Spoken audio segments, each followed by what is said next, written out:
I'm going to start by taking a swig from Me too. my favorite. So we should probably say my favorite, Raspberry Dream. Anybody Raspberry Dream fans out there? There's some. Oh, for real? Okay. My favorite, the founder. Cheers. We have to do a cheers. Oh, I'm so sorry. I got yeah. ahead of myself. For sure. That's what happens. Love it. I'm going to put this right here, front and center. Okay, Nicole, pleasure to have you. Thank you. This is so cool. I love the kiln environment where you have like the seating up there. Like it feels like we're just chatting with someone in our living room, right? It's so fun. That's the idea. And I think the cool thing is today, I'll ask a lot of questions. Crowd, feel free to chime in if you get a good answer. Give her some props. If you get something you want to hear a little bit more of, like dive into, feel free to chime in. Help me get the most out of this for you. Because I know Nicole, again, is a veteran at this, but I am not. So I want to make sure you guys all enjoy it. So I did have one question to start us off, other than what your favorite drink is now, which is, maybe tell us, when did the founder come out? Is that new? Yeah, it's fairly new for sure. Okay. I don't need a drink named after me. Definitely don't. But I started Swig because of my love of a Diet Coke with lime. Then I added sugar-free coconut to it, pretty much like day one, and in the store. And then we added coconut cream to the menu, maybe like year 6 in, maybe 2015, 2016. And I added it one day to it was the Big Al is what we called it. So it's a Diet Coke with coconut and lime. You can still get the Big Al. Okay. And then I had a cream one day and I was like, game changer. And so I get that now every single day. I don't switch every day. Up. I even have a key to some stores in Swig that I go on Sunday and get my That is awesome. It's Do like they just the best have you on drink of the whole camera? week. Like they're just like, oh, there's Nicole. And I'm just She's like, hey. sneaking in. Yeah. They get the notification on the video. So we started the founder. Again, that was my drink, but we named it the founder in 2020 when we started our Save the Cups Give Back. And so because I'm a breast cancer survivor, and we'll talk about that. Yeah, we'll get to talk about it. Anytime someone buys a founder in the month of October, we donate $1 to our Save the Cups Foundation to help women fighting breast cancer. Okay, everybody, founder is your new favorite drink. All right, today, anybody that raised their hand that they've gone in the last month, I want to hear that you went and got the founder. Yeah, you need awesome. to go in October. If you don't get the founder any other time of the year, when you go in October, get the founder. Solid. It helps women. So it's a really, really good And cause. we're excited to talk about that. Yeah. Well, thanks for giving us that introduction. Jumping straight into the dirty soda craze. Yeah. Our first question really comes down to, from the very beginning, and I've researched, your first media interview with KSL, Nice. I found... You dug deep. I dug deep. And Did you go to the KUTV2 one? I found it. Okay. Yep. Okay. It was, Yeah. and it was awesome in its infancy. But the coolest thing that I found in each one of those was, from the very beginning, you said that dirty soda is going to be huge. Yeah. And I remember watching the KUTV one. Yeah. And that was my first interview. And they didn't even know how to talk about it. No. And it was just this awkward conversation. But you were so convinced from the beginning that it was going to be big. So my question is, how did you know? How did you know? You know what? I knew that Swig would and should go everywhere. It just felt that special. But everybody feels like their business is that special. I can't put it into words, because I really felt like I hit a niche that I would appreciate as a customer coming through, because that's why I started it. Great way to start. The experience was lacking and Sonic and other places, and I needed to get through quickly and with a superior product with amazing customer service where I felt seen and valued in that drive-thru line. So that's why I started it. I felt like that wasn't out there in the marketplace. And so I just really think because we created a market that didn't exist, just drinks and treats in a drive-thru line that is fast and superior customer service, I really felt like this is supposed to go everywhere, but you also have to protect it and build it smart. So it can go everywhere and still look and feel like the original. So I just felt like it was special. And dirty soda, within the first month, we were selling our drinks for $1, by the way, any size, just to get people in to come try us. Yeah, because the competition everywhere. McDonald's was doing $1 any size. Everyone sells fountain Maverick, drinks. So everybody. we knew we had to be different from day one. and make people feel really special about getting their drink exactly how they want it. Light ice, extra syrup, whatever you want, we'll make it yours. We know your name. We know your kids' names. We know your story. So that's how we were from day one. Yeah. But Dirty Soda came from a doctor's office in St. George where we started. They came through one day and they were getting a coconut Dr. Pepper. And they said, do you know that we call these dirty Dr. Peppers? And I was like, dang. That is like sexy and fun, and we're now going to call soda these is sexy. Yeah, it is right? sexy, and so we're going to call it dirty Dr. Pepper. So it started just with Dr. Pepper. So a dirty Dr. Pepper is a Dr. Pepper with coconut flavoring. Yeah. And then it stuck, and we saw other competitors using that dirty name. And so we're like, there's something to this. We are going to protect it because it felt really special. Again, sometimes you don't know why something feels special, but you just know. Yeah. You just know that it's special. So like when you feel that and you know it, then protect it. And don't second guess yourself or doubt yourself. Just go, no, this is a really cool thing. And so we got a Utah trademark, and then we went above, and it's in specialty sodas mixed with flavor shots, cream shots, anything you put into it. And then we got a national trademark as well. Which I love that aspect, because I think a lot of us, whether you've started a business recently or have thought about it, are always trying to find some brand new idea, right? Something that's just never been discovered before. And I feel like what you did is took something that everyone knew about, but then added an element that people hadn't discovered, right? Exactly. Which was the customer service, which was the customization of it. And so that's what's cool about small business is you don't have to be Thomas Edison. You don't have to reinvent the wheel. Yeah, like, let's just make it better. Let's make it better. Yeah. That's awesome. Yeah. Well, on that note of better, another thought that I had as I was going through these different parties that you've worked with, through the years, you've partnered with various individuals. Yeah. We've got the Savory Fund, now the Miller Group. Mm-hmm. How do you, and I know a lot of people here are trying to figure this out in small business, right. How do you identify a good partner? When's the time? How do you identify them? Yeah. Totally. So our first partner was in 2013. So right after the KUTV2 first interview that I didn't know they were coming. They just showed up and said, hey, we want to do a segment on, you were nominated as one of the top 10 places to hit for spring breakers coming down to St. George. And I was like, sweet, we won, yay. And so of all things, they're going crazy on soda. And it wasn't even about the soda, it was about how they feel. It was like this cool experience. Because again, they can get this drink anywhere. Yeah. But it's how they felt coming through that drive-thru line. They were made to feel special. And so anyway, they came down, did this whole segment, and it was a really cool segment. And that's really kind of what blew us out of the water, where people driving on I-15 up here to northern Utah from California, wherever, they had to stop and get your Swig. Do you guys ever go on vacation and you have your spots that you have to hit? Yep. We became one of those spots that they had to hit, because a lot of how we protected and grown the business, I was in the original Swig day in, day out, grinding it out, protecting that culture, which is, we can talk about that later too, but that blew us out of the water. So we brought on some partners in 2013, June of 2013.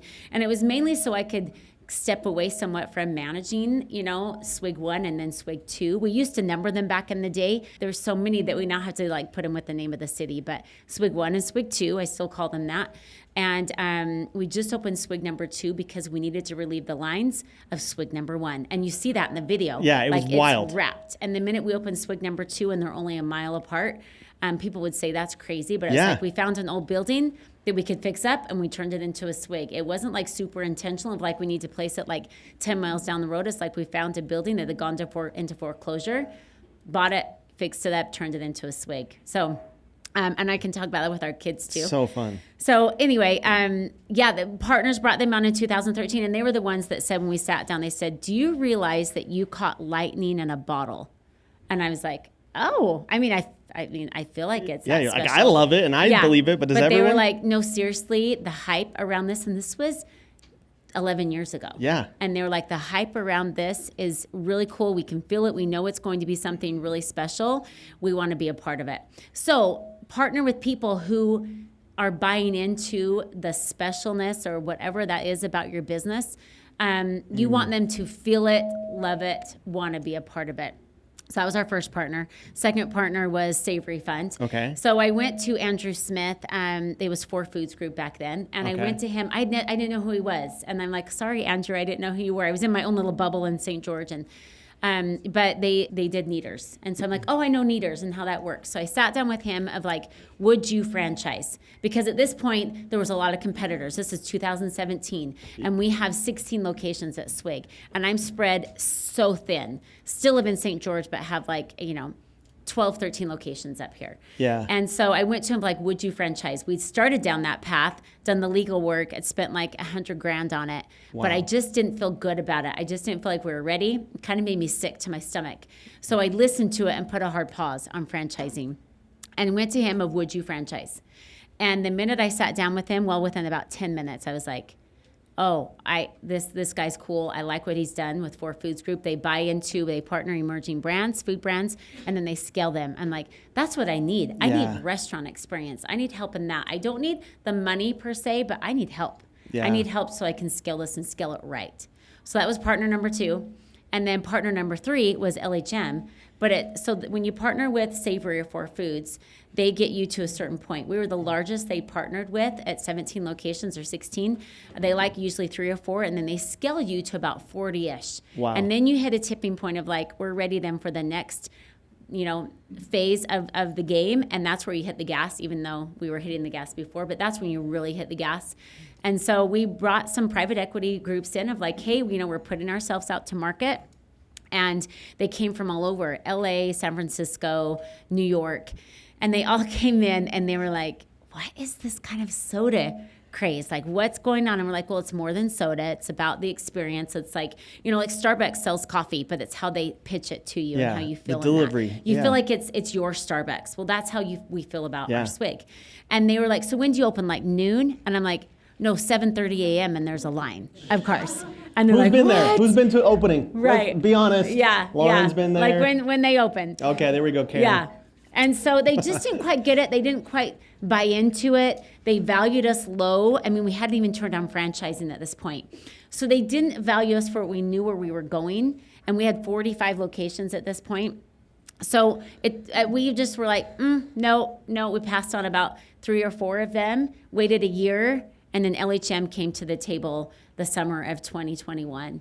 And they knew the brand, their customers, they're local. They are very much family-led and then culture-driven, team-focused. So we found a partner that fit all the things that we were and that believed in us and knew where we were going. They didn't want to come in and change anything.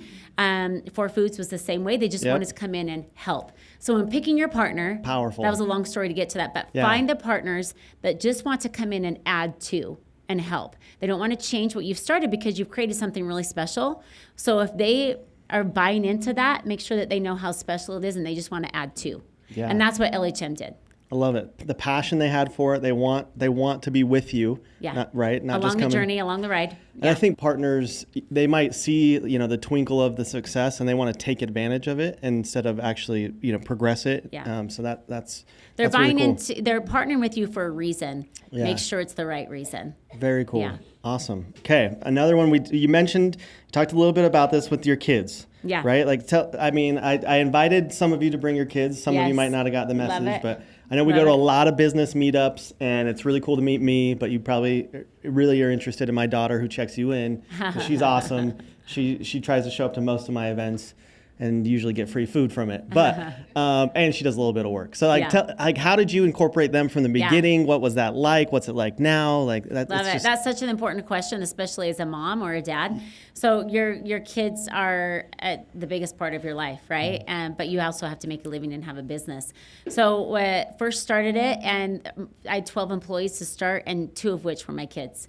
Awesome. One wasn't quite old enough to work, but it didn't matter. I was the boss. I'm like, take the trash out, whatever. Yeah. He was 14, and my oldest daughter was 16. So, and my niece was one of them, and my nephew was one of them. So I didn't know if this thing was going to work, and so it was such a long shot, right? Mm-hmm. So they've been involved from the very start, from creating drinks in our house, counting the money. We were so old school. There's sometimes where I just go, how did that even work? But we didn't have safes in our first location. So we bring all like baggies full of cash to the house and then count the cash and divide it out. If you're listening, days. you've changed, right? Oh There's my gosh. not cash. Don't look where I live. Like, We've no, changed. yeah. There are now safes. Cashless, okay. Yeah, but my kids saw the journey from the beginning. It doesn't have to be perfect when you start a business. It shouldn't be because you don't know what you're doing. We took orders on yellow sticky notes for 3 years. Wow. We didn't have a point of sale. I'd never owned a restaurant before. I just had this idea of like, this is what I would appreciate as a customer. That Yes. we don't do cash like that anymore. Okay. Thank goodness. Thank goodness. So yeah, they have been with me for the journey. They have been a part of the journey, the struggles, the blood, sweat, tears. They helped us fix up the first original Swig, painted it, flooring, all of it, the weeds, everything. The original Swig was a skate park with ramps up the side of the building. Like it needed so much TLC. The second Swig was a malt shop that had changed hands many times, painted the whole inside, redid the flooring. They've been a part of it for a while, almost to the point where it was like, okay, at family dinner, can we not talk about Swig every single time? Yeah. Can we just talk about something other than Swig? So it's almost like this love-hate relationship. When I tell the Swig story with my slideshow, I show my baby, he's now 20 and 6'4", but he was 7 at the time, 6. And I would drive by the original Swig, and if they were busy, what do you think I had to do? Like I went in to help because like I have to. And so I would go in and say, I'm just going to go in for like 5 minutes. And they were like, yeah, right, Mom. I'm like, it's okay. I know I have to. They're just like with the AC in the car, like out in the front of the parking lot. So they would do that for a minute, and then they finally come in and go, Mom. And I'm like, I'm sorry, Swig is my 6th baby, by the way. I have 5. And so they'd come in. I have a picture of my 7-year-old on about 7 soda bibs, and he's sitting there and he's like this. And like, he hates his life. But what it taught my kids is that sacrifice is good. You can balance. You can do both. You can be a mom or a dad and have a career. Yeah. You can do both. And it teaches your kids hard work, and then you involve them in it too. And so let them help you make decisions and help them work. They all were shift leads and assistant managers. Like they are a part of Swig. They love to how it is now. They've all gone off and got their own degrees. One was a school teacher. One is in sales. One is in marketing. But they still are very want to know all the ins and outs of Swig and what we're doing. Do they have like a founder's card? They can just walk into any Swig and be like, They wish. My kids are so entitled. They think they deserve free Swig. And I'm like, guys, we have to account for everything that goes out of our. We're running a business. Like, why? But it's us. I'm like, oh, so what they do is they use my phone number. And they get, because I load loyalty cash on there. The loyalty. Only a certain amount. And then it runs out in the middle of the month. They're like, Mom, I'm like, you can buy your own Swig. It's okay. But they're amazing. They're between the ages of 30 and 20 now, and they're awesome. But they've been along for the ride from the very beginning. We talk about Swig all day long. Well, and thanks for being so gracious for some of the people who brought their kids today that they can meet you. And I know it was fun. Like my niece is out there, and I think this is the only burning questions she wanted to come to. She's like, I even had her dad on a burning questions, and she's like, I shouldn't even come really for that. That's amazing. Don't really care about my dad's awesome. business, but that's awesome. All right. So again, we've got this sweet room of small business owners. They're probably looking at you and thinking, well, Swig isn't so small anymore. Yeah. Maybe you don't remember what it's like to run a small business, although it sounds like you do. Yeah. Tell us a little bit about the challenges that you encountered, and you can pick a season, whether it was year 1, maybe years 3 through 5, or even now. Yeah. Just pick whatever one was your favorite, and how are you overcoming them? I mean, there's challenges all along the way, right, in any business. And just when you think that you're smooth selling, there's going to be another challenge. But I don't call them mistakes. I call them learning opportunities, because that's what they are. You don't know what your business is from day one. It's going to be ever evolving, and that's why we haven't franchised until just a year and a half ago. Yeah, because 10 years in, right? Over a decade. 10. Yeah. So it was 12 years in. Yeah. So 13 years in. So it was literally, I wanted to make sure that we worked out as much of the kinks as we could to where these franchisees would do well when they were partnering into a Swig. So year 1, year 2 was like, what is this? Who are we? We wanted everybody to kind of, what is that crazy thing? They're just selling fountain drinks. Like, good luck. That is not going to work. And then year 2, they're like, dang. A lot of people say, I can do this at home. I can get my flavoring at home. Yeah. Or just how do you make money off of selling fountain drinks? Okay. All the time. Our own accountant, when we started, he told his secretary, we found this out a year or 2 later, I'll give them 6 months. is what he said. Whoa. So we're not going to name he's him no here. longer our accountant. I'm just kidding. But no, it was such a long shot. So it was just like kind of blazing the trail of like, this is this new market. Yeah. That really, I mean, people were like, oh, it existed. Not exactly. I'm going to swing by one time, test it out, never go back. Yeah, totally. So I think it was that of like blazing the trail of like, this is, drive-through drinks and treats. And then it was taking it out of St. George into a new market. So when we opened up Provo Swig, which was right across from BYU, Lavelle Edwards Stadium, it was like, will Swig exist in a cold climate? Because we were down in St. George, we had the two.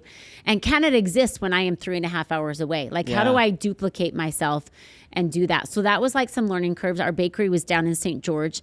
So I was driving cookies back and forth between St. George and Provo for about 2 months until we found Shirley's Bakery. I'm sure you guys have all been there. Right around and the they corner. made our cookies for about 3-4 years until they couldn't handle, it was just too big for them. Wow. Because we had grown to like 7 locations up here and it was too much. And so we then went to another bakery and we've since, there's been the bakery. That's a whole nother story. But I know I've gotten treats there, but maybe I'm curious, like, has anyone gotten something other than soda at Swig?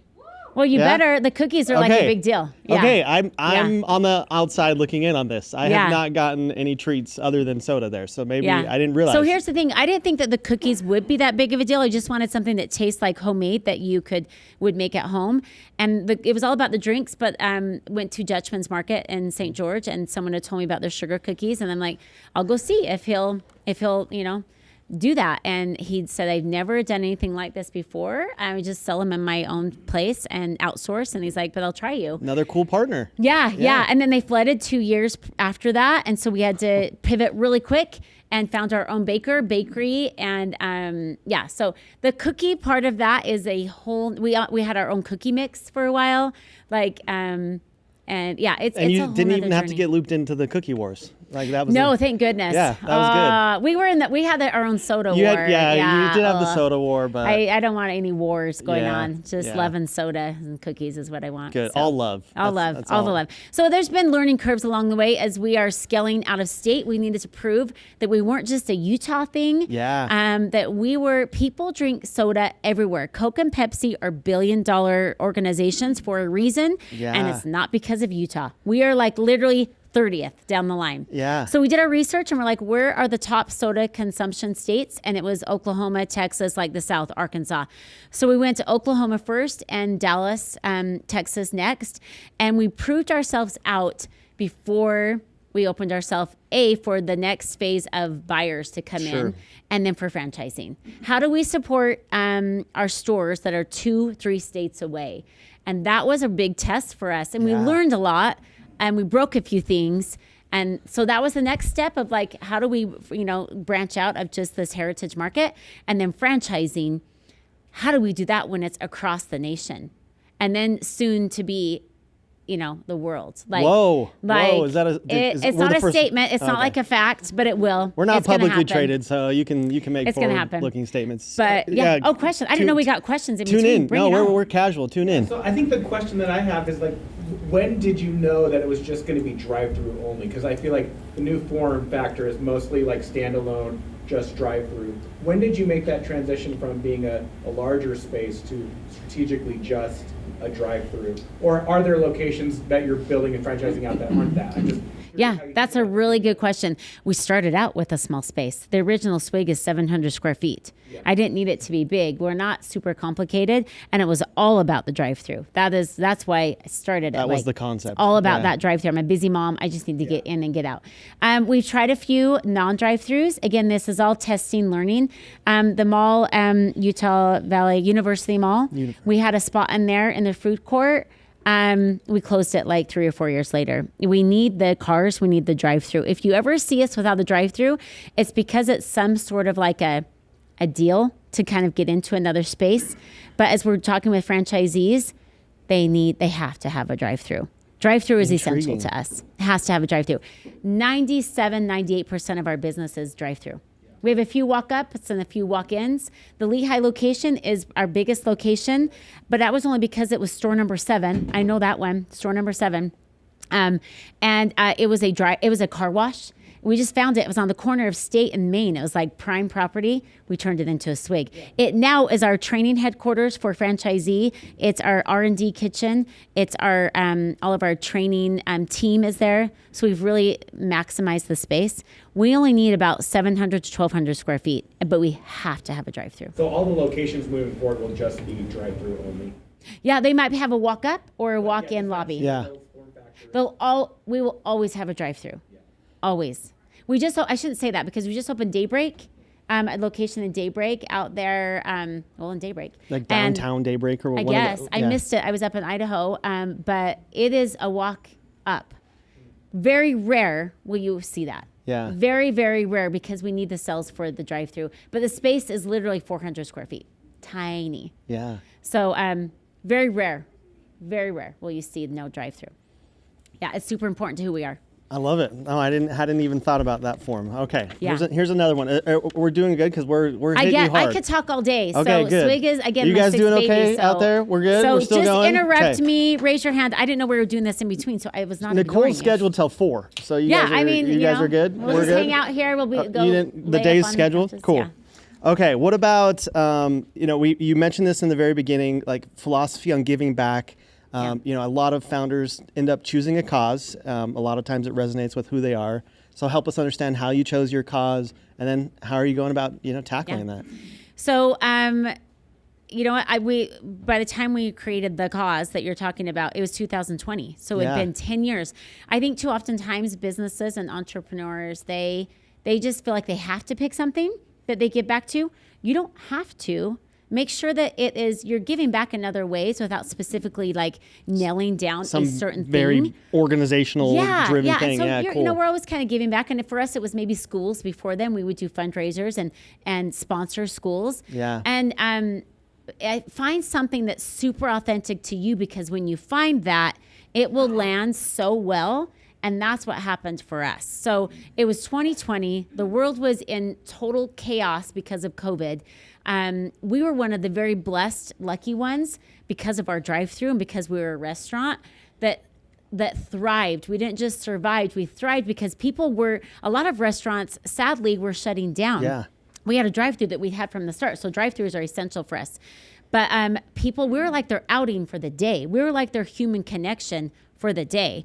And so we did so well during that time, and we felt so much the stress and everything that people were going through that we wanted to give back. So my partner came to me and he said, Dylan, he's like amazing. He came to me and he said, Nicole, we need to give back. And I want to give back in the same way that you were given back to when you had breast cancer. That was 2010, so 11 years prior. So I was diagnosed with breast cancer a year before starting Swig.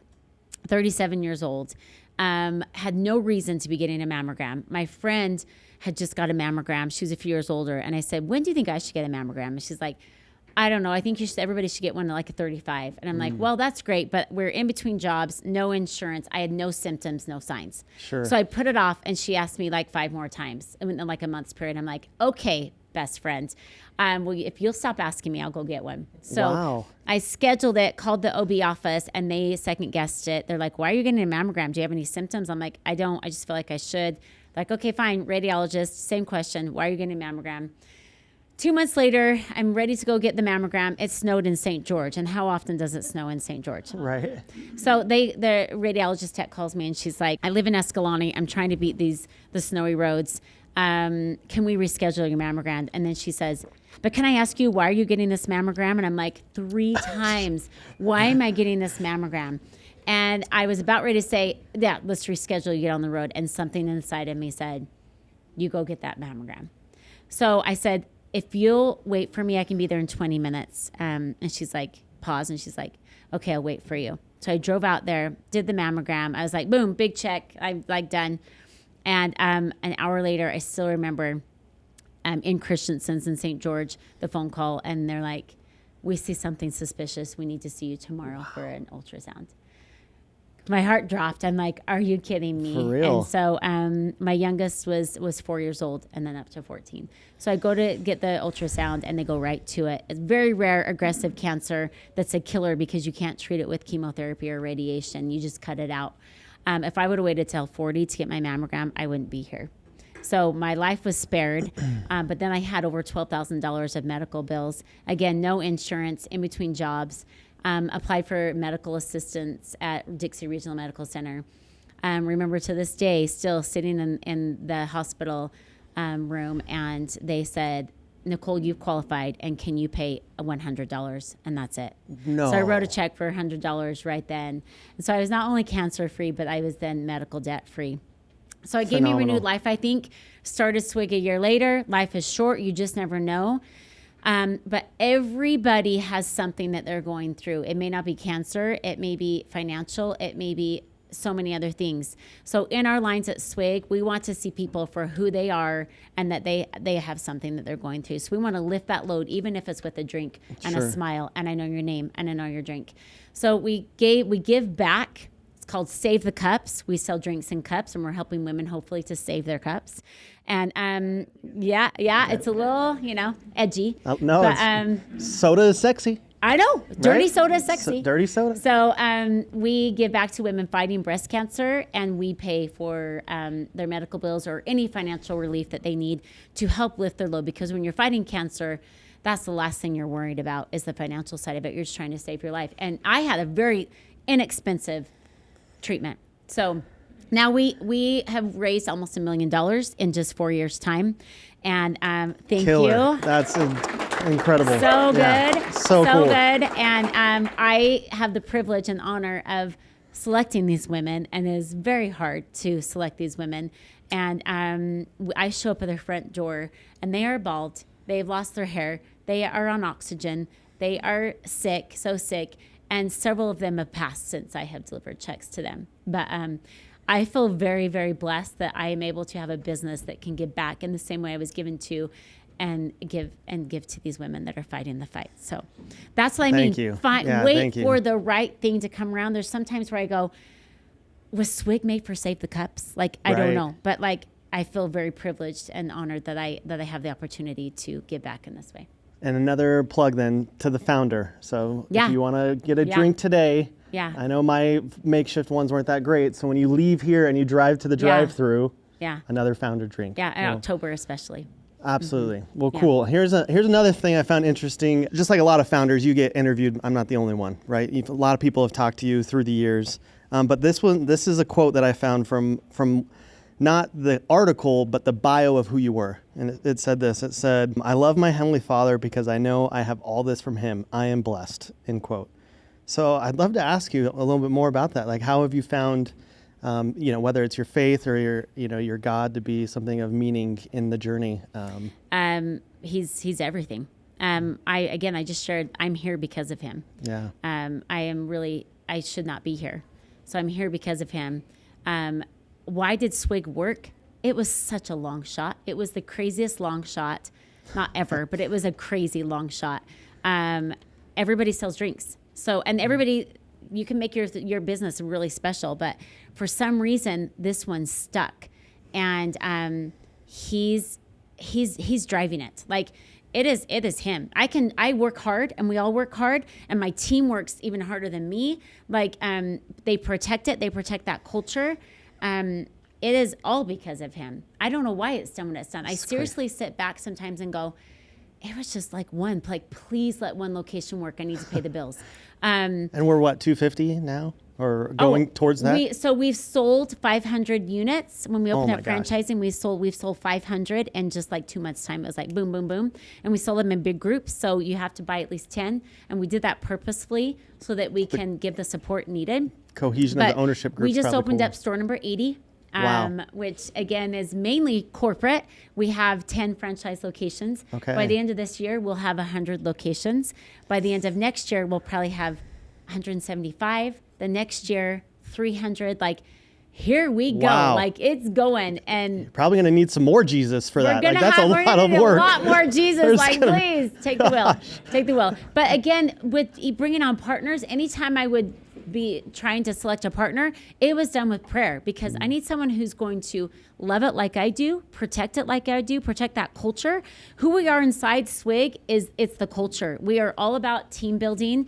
We are a leadership organization that happens to sell a great drink. So it is all about the leaders. We don't grow without the people inside and the people in our office. And I'm going to get in there and make drinks and sweep that floor and clean that toilet just like you are. And we expect all of our leaders to do the same. And now there's opportunity. So they can start at 16, work their way up to manager. Then there's room to be a district manager and then an area director or into, franchising training or any. We want all of you. Yeah. But we have these 16-year-olds that go, I want a career in Swig now. Like you Who'd can have have thought? a career in Swig. Yeah. And so that's the kind of stuff Beautiful. I'm like, I don't know why it's done what it's done, but I give him all the glory for sure. Well, thank you for Yeah. sharing that. Beautiful. Okay, we had a lot of questions from the audience, so appreciate as you registered, you were able to ask a question. So I'm actually going to take a poll for one of these. We're coming down to the wire. We only have a few minutes left. Love it. So I'm going to read 2 questions, and you're going to vote on them. Okay, just by a raise of hands. Okay, because I can't get to all of them. I'm sorry. She's only here for so long. I'll stay longer. We No. can chat after. I don't want to take too much of your time. Okay, so here it is. We have question number 1 is, how are you changing your menu in other states? Maybe more sweet tea. So that's one question. Or you can vote for number 2, which is, if you had a do-over, what would you do differently when scaling your business? So who wants question number 1? Raise your hand. Nobody cares about sweet tea. Okay. No, Ben does. And Jason. Oh, David. Sorry, Ben. Hey, Ben, Dirty. I'll just say yes. Okay, yes, good. Ben, we did, and we took it into Oklahoma and Texas, and yes, we are. We There we go. look at that when we go into other regions. We have to, right? Yeah. And let's jump into the second one since Okay. I was so dirty to Ben and didn't go Dang with it, his. Ben. Oh man. Any do-overs if you were going back to scaling it? Again, there's no mistakes. They're learning opportunities. So, scaling wise, I would have brought on more help as I wasn't giving the attention to the first 17 locations like I should have because I was only one woman and there was an office of about 4. So I probably would have brought on help sooner. Here's the thing with scaling is you can't bring on the people. Like you have to find that tipping point of like, okay, we really need someone, but we really need to make sure that we're ready for that person, then we can pay them what we need to. So it's kind of this fine balance of, you don't want to just go, okay, we're going to build this out. Okay, bring all the people on now. You can't do it that way. You can't afford it. You don't have the payroll for it, and you don't have things for them to do. So you kind of have to get to where you're kind of stretched pretty thin, and then you bring them on. Then you're in. Yeah, so I don't know if I would change. I feel like as we scaled into Oklahoma and Texas, there are some things to learn there. That we probably could have brought in more support from like Utah into there, of like a culture builder of like, hey, this is who we are, because they just didn't quite know. The team didn't quite know of like, oh no, this is who we are. But then again, you needed to kind of build that hype and that there before someone in Utah is willing to go, I'm gonna move to Utah, or to Dallas. Yeah. Here's a good example. We grow leaders, right? We grow leaders, and they start at 16. So there's this. One of our leaders was 17, about ready to graduate high school. He opened up one of our locations in northern Utah. I believe it was, he went to manage, I think, our Layton location. And so he did so well at opening that. And we were like, okay, would you ever want to manage out of state? And he's like, absolutely. And so he just graduated from high school. He moved to Dallas, Texas to open up one of our locations there. He's 18 years old. He did so well at opening that one. We said, how about Houston? And so he moved to Houston and opened up one in Houston. So, was that the best thing to do? I don't know. But like, that's how we've done it. It was a good experiment. And we're now infusing a bunch of our leaders into Dallas. Texas is going to be the new Utah for Swig times 5. Like there's going to be 200 Swigs in Texas. Gosh. So we're building our core now in Texas. Our leaders are moving to Texas. That's amazing. So. Do you find, and this is just one off the cuff here, like, do you find that people are surprised that like this place started in Utah? Now that you're everywhere, they're like, where did this place start? No, in fact, I just heard from someone that said, yeah, Swig started in Texas. And I was like, whoa. You guys can think that. Absolutely. Okay, maybe. Believe it. Sure. Believe it. It didn't, but I don't care. Own it, Texas. Like, it's yours. So, yeah, I feel like people are like, oh, yeah, where did they forget now that it's St. George. It's just a Utah thing. Yeah. And I honestly don't care. Yeah. I'm like, whatever it is. Well, and it's local, like the local flair, right? You're like, what's cool is it doesn't have to be big corporate. We just want to be a part of their community. Yeah. Wherever we land. And these franchisees, that's why I want them to just own it, have it be their baby. and have it be a part of that community. We opened a store in Knoxville, Tennessee, just like a month and a half ago. I went out to it. The franchisees are so pumped, and to see their eyes go, this actually works. Like, this works. Look at the lines. And I'm like, yes, it does. But people were saying they drove 2 hours to come get their Swig because they saw it on TikTok. This is in Tennessee. But like, we want to be that cool and that community driven, and that part of the best part of people's day is what we want to be. And if you don't drink soda, we've got lots of water-based drinks that you're going to love. We just want to be the best part of your day and your happiness in a cup, wherever it is. I don't care if you don't know where it started. I could care less. That's cool. I just want you to feel like it's your Swig. That is your Swig. Beautiful. That's what we want. Okay, we are going to get to our hottest of all hot challenge. So if you didn't know that, just to prepare you. I was asked for this, I'm like, oh, I'm I know. really not a brave girl when it comes to spicy things. But I'm like, he promised he'd be gentle. I'm gentle in that it's optional. Yeah. Meaning, I I'm will not do gentle it. in the sauce is hot. The sauce is hot, but you don't have to eat all of them. Listen, I can do hard things, just one little tiny taste for sure. So here we're gonna maybe have maybe 1 or 2 questions from the crowd. I don't know how much time we'll have for that, but then right after that we'll get to have Nicole and I try the hottest of all hot. It's going to be 4 hot wings. They're going to be on a plate out here for us. We'll have 2 minutes to eat them. We're going to invite 2 of you from the crowd to join us. You do get a prize if you join us. It's also miserable. I don't hide it because literally you have 120 seconds to try to eat these 4 wings that are doused in disgusting sauce. Does that sound fun to anybody? Did I not pump it up? Okay, well, the prize is worth it. That's what I maybe should say. Okay, there you go. There you go. Yeah, this guy over. Yeah, you're always killing If it. do a Swig, I might have a 12. There you go. There you go. It's miserable. Okay, so is there any questions from the crowd that we might be able to tackle in the next couple of minutes? Let's go, Travis. I'll try to Ronnie, answer them short. Sorry. Cam, what do you guys got? I'll go short answers. 44-ounce Diet Busta Limes, light ice. Nice. Whoa. Love it. Okay, Love it. memorized. Just curious, what is your top location now? And do you have like a record for number of sodas sold in one day? I'd love to know. Yeah. Deal. That's amazing. Provo is our number one location. We found an amazing manager there that she started a couple years ago, and it's always been top 5. She's got the systems down. BYU, she holds them. BYU. It's so busy that we have just leased the Wells Fargo that backs up to it. It's that busy that we're going to put 2 stores back to back, butt to butt, and it kicks butt. Jeez. So that's store's number 1. And so when we do grand opening days, we do 3 free days, and we will serve. Our record for cars, not drinks, but cars, and there's usually at least 1, 2, 3, 4, 5 people in the car, so you can do the math, is 1,270 cars in a 8-hour period. So 100. That's the record. Wow. So How many people do you have working in that? That is lots of coaches. So we probably have that day 20 people, 25 people. And they're in containers sometimes. So they're in that, tiny. 800 square feet space. But that's line busters. That's direct traffic cops. Like, they're come to a free opening day. Yeah. It's magical. Like, it's fun. It's a crazy thing. But Do we have one near us opening anytime soon, or is it? Yeah, we should have one, and Sugar House is opening up in less than a month. Sweet. So, yeah. Okay, Ronnie, I think Cam had one.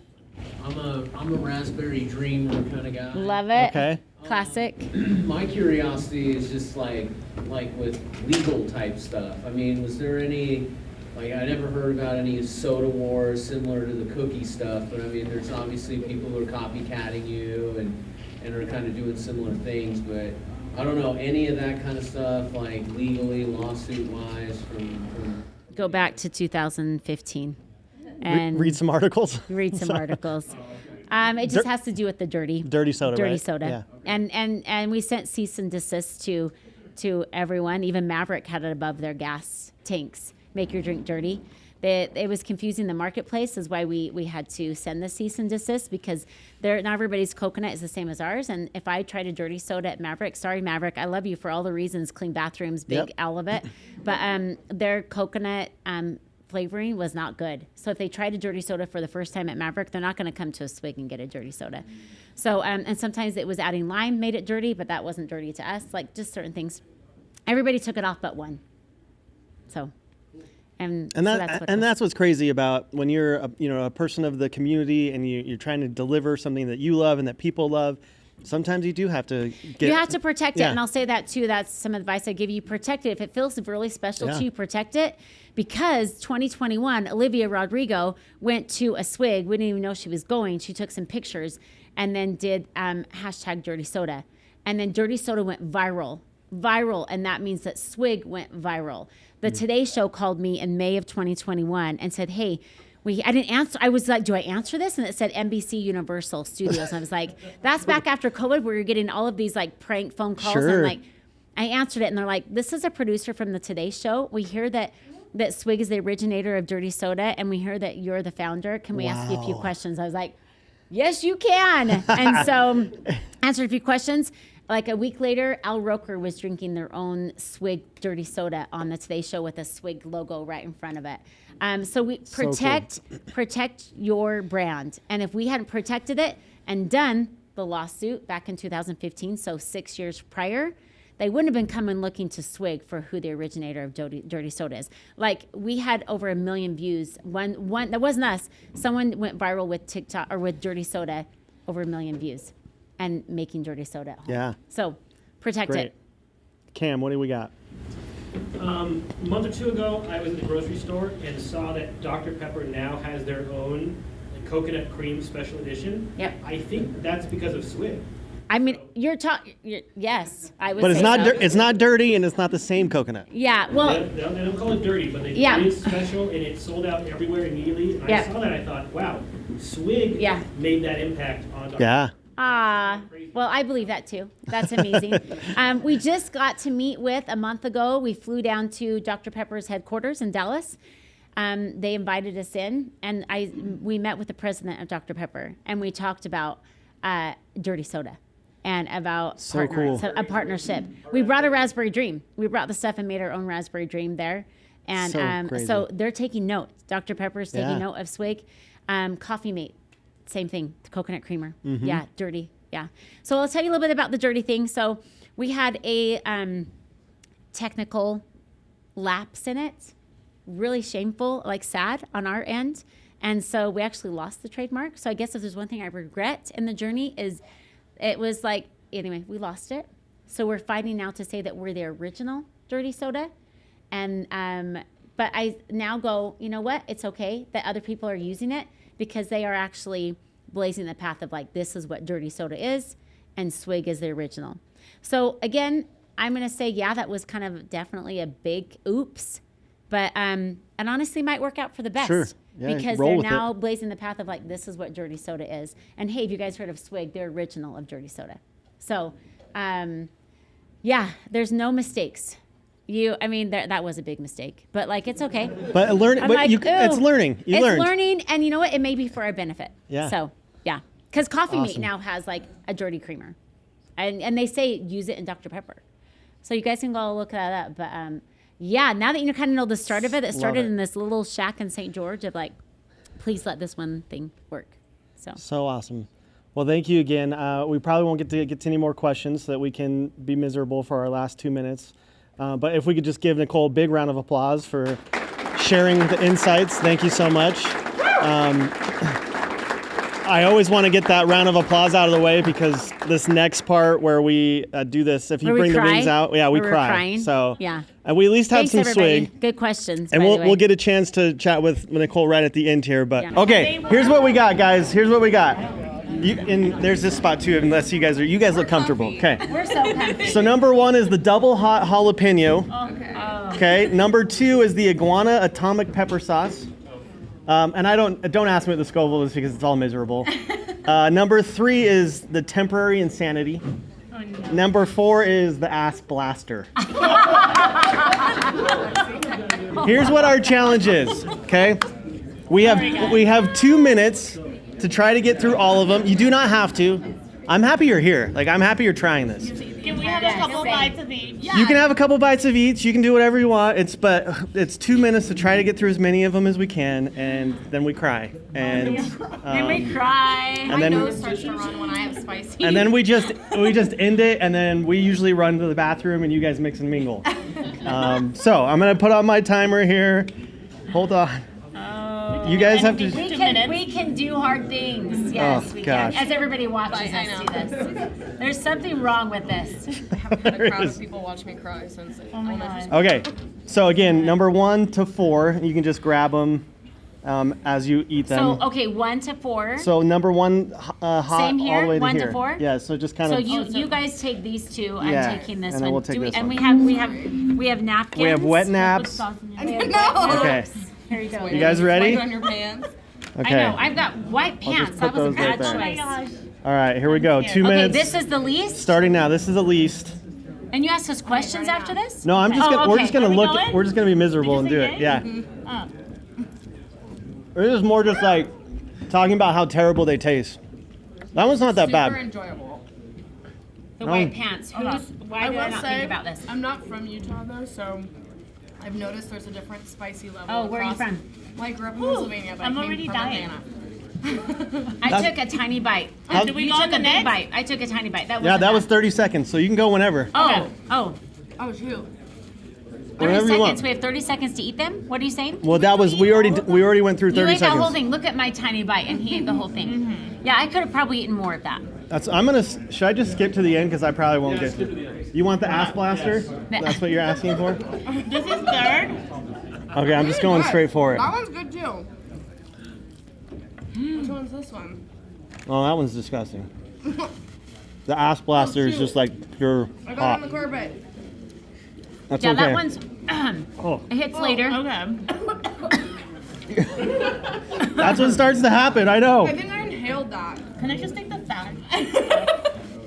That's not bad. I'm not as big of a wimp as I thought. Number 2. Yeah. Number 3. Ooh, ow. Okay, number 3. Okay, are you on the ass blaster?